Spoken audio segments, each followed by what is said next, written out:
Hello दोस्त, स्वागत है आप लोगों का आपके अपने और हमारे YouTube channel new star coaching centre पर। तो चलिए फटाफट सब्सक्राइब कीजिएगा जो जो हमारे चैनल पर नए या पहली बार जुड़ रहे हैं।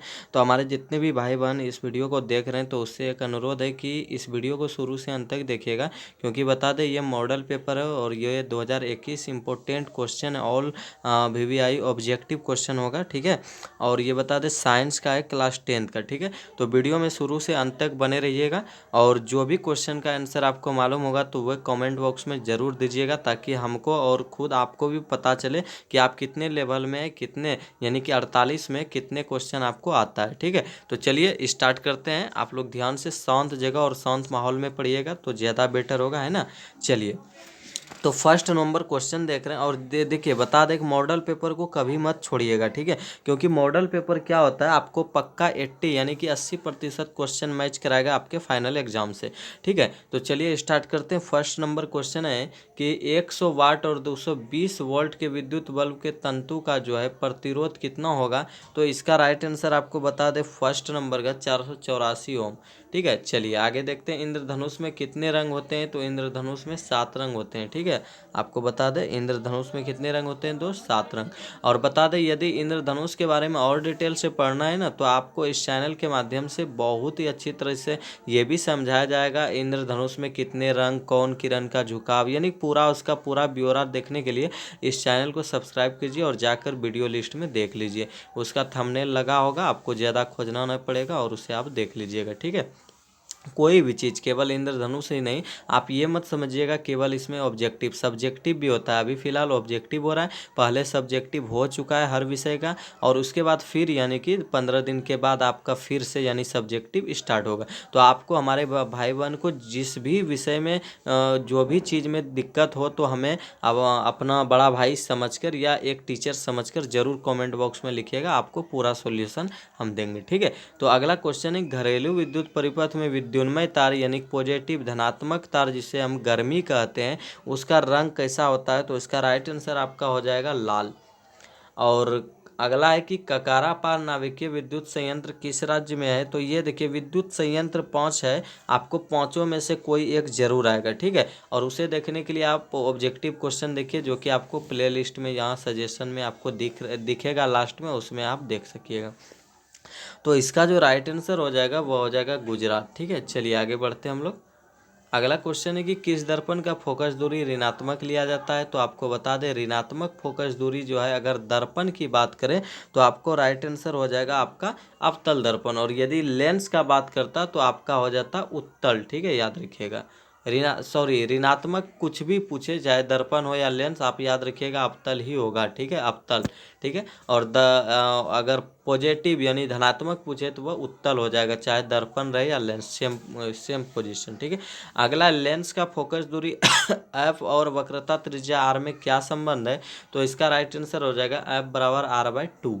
ठीक है, अगला निम्न में किस माध्यम का अपवर्तनांक सबसे अधिक होता है। तो इसका राइट आंसर आपका हो जाएगा निम्न में किसका अपवर्तनांक सबसे अधिक होता है। तो इसका राइट आंसर आप लोगों के बीच है, ये देखिए आपका हवा दिया है, जल दिया है, शीशा दिया है या हीरा, सबसे अधिक बोल रहा है। तो इसका राइट आंसर हो जाएगा आप लोगों का डी यानी कि हीरा। ठीक है, चलिए अगला है सामान्य दृष्टि के लिए सुस्पष्ट दृष्टि की अल्पमत दूरी, यानी कि देखिए यहाँ पे अल्पमत बोला गया है। ठीक है, तो आप इसे समझिएगा न्यूनतम, अल्पमत बोले या न्यूनतम बोले सेम है। ठीक है, तो इसका राइट आंसर हो जाएगा 25 सेंटीमीटर। ठीक है, चलिए दोस्त आगे बढ़ते हैं हम लोग। विद्युत शक्ति का एसआई मात्रक क्या होता है। तो इसका राइट आंसर हो जाएगा वाट। ठीक है, आप लोग याद रखिएगा। चलिए आगे बढ़ते हैं। 1 यूनिट बराबर कितना होता है। तो 3.6 गुना 10⁻6 जूल, ये डी नंबर इसका राइट आंसर होगा। आगे बढ़ेंगे। निम्न में कौन सा कथन सत्य है। जब आप पढ़िएगा तो आपको मालूम पड़ेगा, आप लोग ध्यान से पढ़िएगा।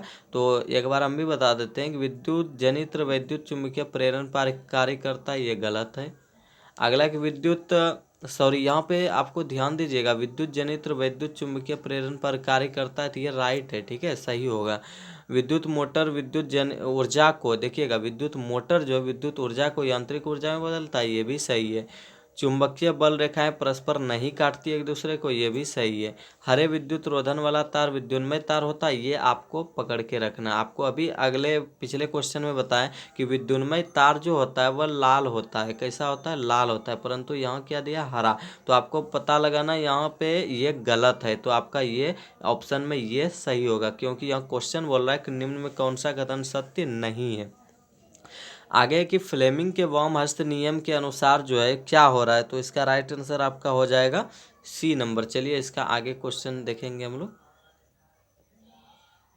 ध्यान दीजिएगा, थोड़ा नंबरिंग में मिस्टेक था, तो इसका राइट आंसर ये हो जाएगा आप लोगों का चालक में प्रवाहित विद्युत धारा की दिशा। अगला है कि चुंबक के भीतर चुंबकीय क्षेत्र रेखाएं की दिशा क्या होती है, तो इसका राइट आंसर हो जाएगा आप लोगों का 16 यानी 16 का राइट आंसर ए, उत्तर ध्रुव से दक्षिण ध्रुव, यानी याद रखिएगा आपका हो जाएगा नॉर्थ से साउथ, ठीक है, NS याद रखिएगा।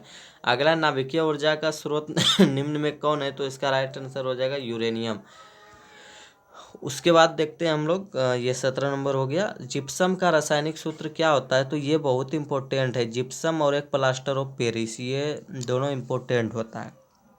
तो 18 का राइट आंसर आपका हो जाएगा बी नंबर, यानी CaSO4 इंटू 2H2O, ठीक है। चलिए आगे बढ़ेंगे हम लोग। तो अगला क्वेश्चन है कि क्लोरीन, ध्यान से देखिएगा, क्लोरीन C1 की परमाणु संख्या क्या है? Cl जो है क्लोरीन, उसका परमाणु संख्या क्या है, तो इसका राइट आंसर हो जाएगा आप लोगों का Cl17। सामान्यतः एथेनॉल को क्या कहा जाता है, तो इसका राइट आंसर आप लोगों का हो जाएगा 20 का, यानी 20 नंबर का ए, एल्कोहल, ठीक है। कली चूना का सूत्र क्या होता है, तो ये CaO, ठीक है, याद रखिएगा। और CaCO3 किसका है, तो कैल्शियम कार्बोनेट का, ठीक है, याद रखिएगा। यानी कि एक प्रकार से संगमरमर का भी यही है और चूना पत्थर का भी यही होता है। और ये जो आप देख रहे हैं ऊपर में CaOH2 यह है भुजा हुआ चूनों का। जब CaO में, ध्यान दीजिएगा, जब CaO में H2O मिला दिया जाता है तो यही आपका बनता है, ठीक है। अगला, जल के विद्युत अपघटन में कैथोड पर कौन सा गैस मुक्त होता है, तो इसका राइट आंसर हो जाएगा आप लोगों का 22 का जो राइट आंसर वह हो जाएगा हाइड्रोजन, ठीक है। चलिए आगे बढ़ेंगे हम लोग। अगला है बेकिंग सोडा का रासायनिक सूत्र क्या होता है, तो बेकिंग सोडा का रासायनिक सूत्र आपको बता दें, यहाँ पे राइट आंसर हो जाएगा आप लोगों का NaHCO3, यानी कि आपको बता दें इसका रासायनिक नाम सोडियम बाइकार्बोनेट या सोडियम हाइड्रोजन कार्बोनेट भी होता है। और ये जो आप देख रहे हैं ये वॉशिंग सोडा यानी कि धोवन सोडा, यानी कपड़ा धोने वाला का। अगला है कि कौन सा पदार्थ नीले लिटमस पत्र को लाल कर देता है। देखिए लास्ट में लाल जैसे आए तो आपको याद रखना है अम्ल होगा। देखिए लाल में लो आया ना लास्ट में, उसी प्रकार जिसमें अम्ल में या भस्म में, किस में लो आता है लास्ट में, अम्ल में ना, तो ये आपको याद रखना है, इसका लास्ट और इसका लास्ट, ठीक है। तो इस प्रकार से आपको बता दें, ये मैच कीजिएगा। तो कौन सा पदार्थ नीले लिटमस को लाल करता है, तो इसका राइट आंसर हो जाएगा आपका अम्ल, ठीक है, 24 का। चलिए दोस्त आगे बढ़ेंगे हम लोग। मिल्क ऑफ मैग्नीशिया का पीएच मान क्या होता है, मिल्क ऑफ मैग्नीशिया का पीएच मान जो होता है यानी 25 का आपका राइट आंसर हो जाएगा डी, यानी 10.5। बता दें ये भस्मीय है, प्रायः ये गैस्ट्रिक, जिसको गैस्ट्रिक की बीमारी है उसमें ये यूज किया जाता है, ठीक है, मिल्क ऑफ मैग्नीशिया का। चलिए आगे देखते हैं, निम्न में कौन सा धातु चमकीला है, तो इसका राइट आंसर हो जाएगा 26 का, यानी 26 का आयोडीन। चलिए दोस्त आगे बढ़ेंगे हम लोग। अगला है कि निम्न में कौन सा धातु अत्यधिक अभिक्रियाशील है, तो इसका राइट आंसर हो जाएगा आप लोगों का Na यानी सोडियम। ऑक्सीजन परमाणु के बाह्यतम कक्षा में इलेक्ट्रॉन की संख्या कितनी होती है, तो आपका राइट आंसर हो जाएगा 28 का बी, यानी 6। ब्यूटेन का कार्बन यौगिक है जिसका प्रक्रियात्मक समूह क्या होता है, ब्यूटेन नॉन एक कार्बनिक यौगिक है, इसका क्रियाशील मूलक क्या है, तो इसका राइट आंसर आप लोगों का हो जाएगा सी, यानी कि कीटोन, ठीक है। चलिए आगे देखते हैं हम लोग। नाइट्रोजन के दो परमाणुओं के बीच कितने आबंध होते हैं, तो इसका राइट आंसर हो जाएगा 30, यानी 30 नंबर का आपका जो राइट आंसर है वह हो जाएगा त्रिआबंध। एल्किन का सामान्य सूत्र क्या होता है, तो एल्किन का सामान्य सूत्र आपको बता दें ये CnH2n होता है, ठीक है। और ये जो आप देख रहे हैं CnH2n+2 ये होता है एल्केन का, किसका होता है, याद रखिएगा एन का, यानी एल्केन, ठीक है, याद रखिएगा एल्केन का। और ये जो -2 हुआ ना, ये आपको चलिए स्पष्ट रूप से बताते हैं अभी, ठीक है।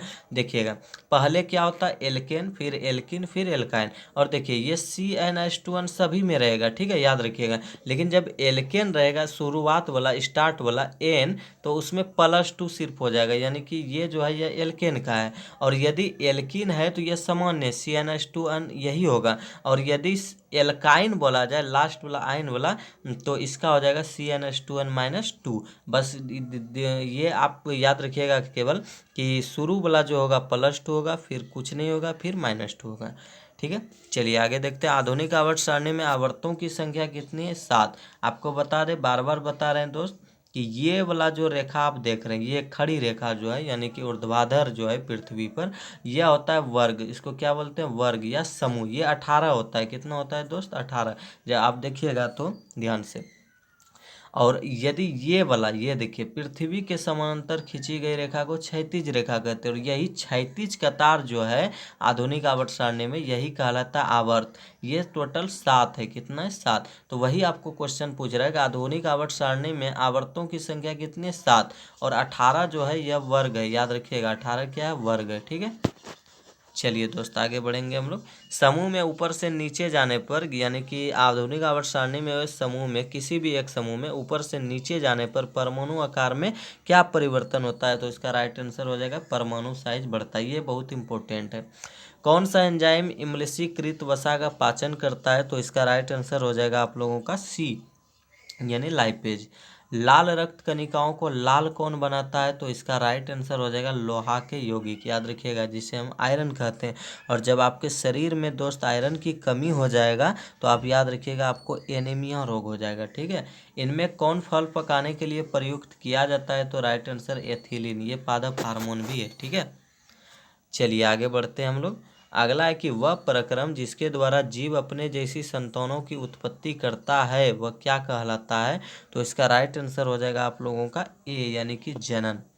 अगला है सामान्य प्रकुंचन रक्तदाब कितना होना चाहिए, यानी कि हमारा जो ब्लड प्रेशर है वह कितना होना चाहिए, कितना mm का? तो इसका राइट आंसर हो जाएगा आप लोगों का 38 नंबर का C, यानी 120 mm। वैसे आपको बता दें कि 80, याद रखिएगा, 80 से कितना? 120। ये इसके बीच आपका यदि ब्लड प्रेशर है तो आप एक नॉर्मल, यानी कि ठीक ठाक है, ठीक है। लेकिन 120 से जैसे आप आगे बढ़िएगा तो आपको वही हो जाएगा हाई। देखिए 120 से आगे होइएगा तो क्या होगा? उच्च होगा, यानी ऊपर जाइएगा उच्च होगा, यानी कि H हो जाएगा, H।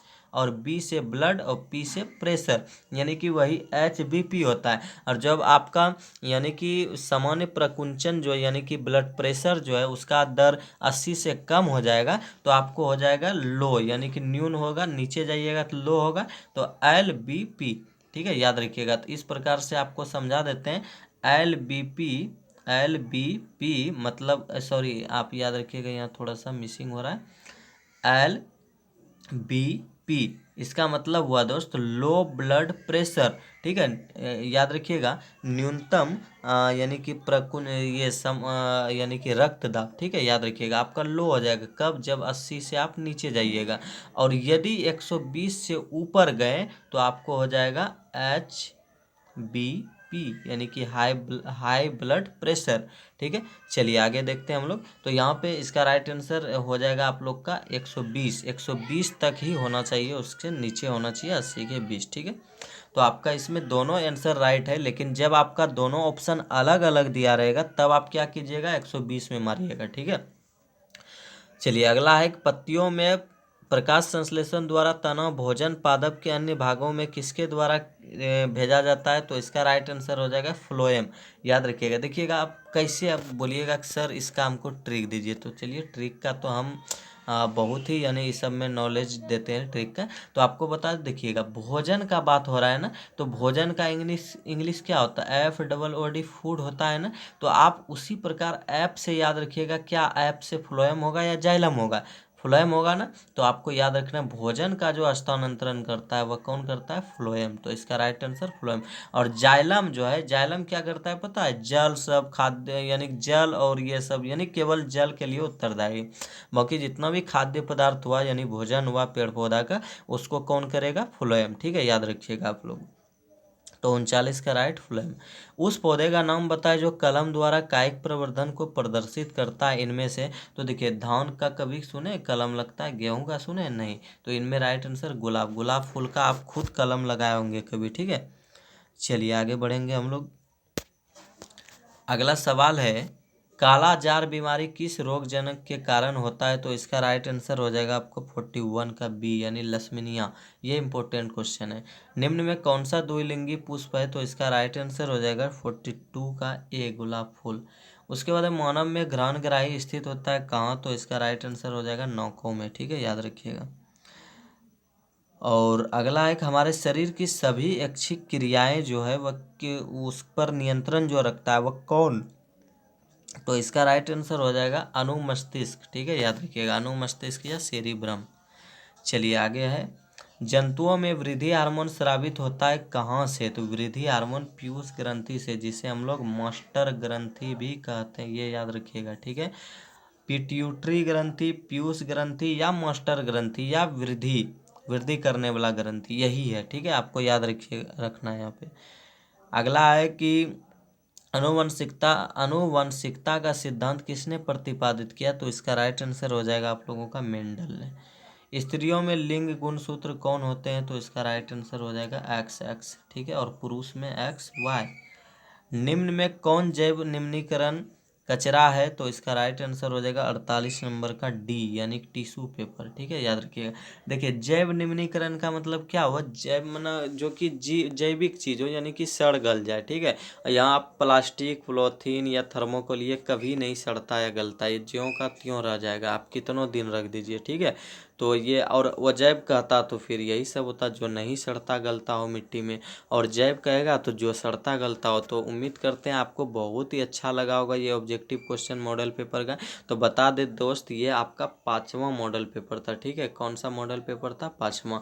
और आपका टोटल 5 मॉडल सेट आज खत्म हुआ। जो विद्यार्थी या जो हमारे भाई बहन नहीं देखे हैं तो शुरू से एकदम जो है ना आपको 5 मॉडल सेट देखना है। और इतना हम भरोसा देते हैं और यकीन के साथ कहते हैं कि आपका एक भी क्वेश्चन नहीं छूटेगा 5 देखने के बाद। ठीक है, तो आप लोग जाइएगा और 5 सेट को देखिएगा ध्यान से। ठीक है, सभी विषय का डालते हैं, और भी कोई इस चीज़ का आपको चाहिए तो आप ज़रूर इसमें कमेंट बॉक्स में डालिएगा। ठीक है, आपको ज़रूर उसका सॉल्यूशन मिल जाएगा।